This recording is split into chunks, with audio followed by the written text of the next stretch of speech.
প্রকাশ্যে মাদক বিক্রির হাট বসে গোপালপুরের গরিল্লা বিলের যোগীর ঘোপায়, অথচ দেখার যেন কেউ নেই। ডেস্ক রিপোর্টে বিস্তারিত। চারদিকে অথই জল, ভাসছে সবুজ কচুরিপানা, ফুটছে সাদা শাপলা।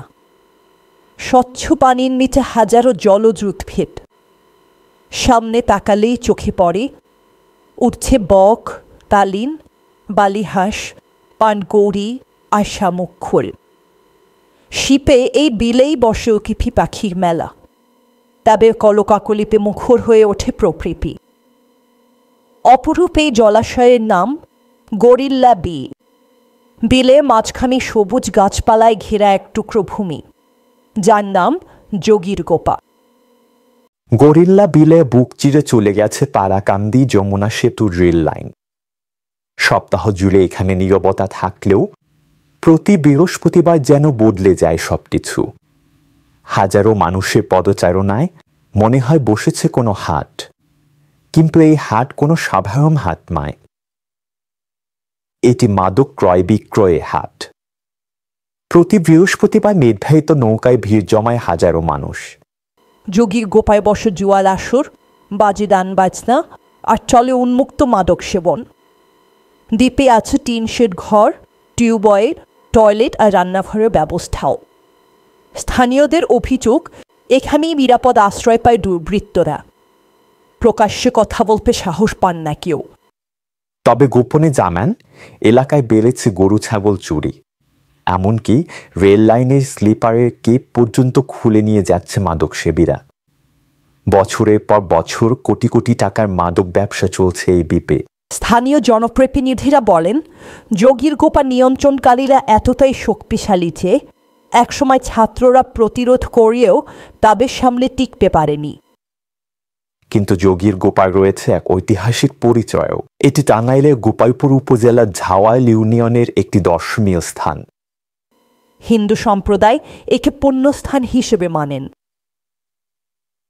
ময়মনসিংহ ডিস্ট্রিক্ট গ্যাজেটিয়ারে উল্লেখ আছে, সুলতানি আমলে হিন্দু সন্ন্যাসী বা যোগীরা এখানে গোপন সাধনায় মগ্ন থাকতেন।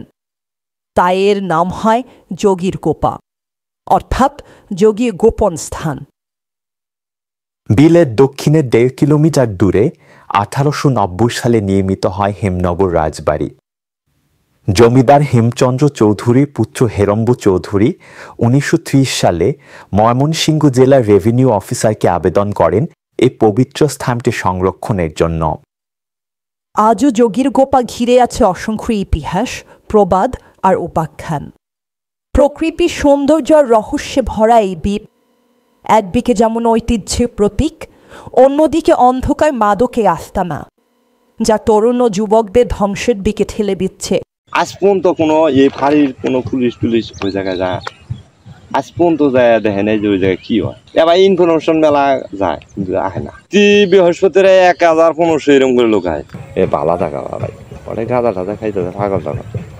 এই অনেক দূর থেকে আপনি ঢাকা থেকে তুই আয় পারে।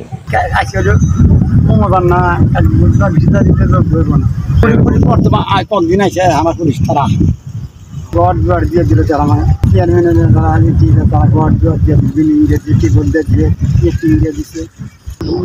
বিরাট একটা দরজা বানায় দিচ্ছে, বহুত এবার নিমন্ত্রণ করছে, কিস্তি সত্য এখন খুলে আমি বেশি খবর যাই, তাহলে আমার ক্ষতি চিন্তা। জোহরের নামাজের থেকে আরম্ভ হবো, আমি মার্গাও নামাজের টাইমে চলে যাবো।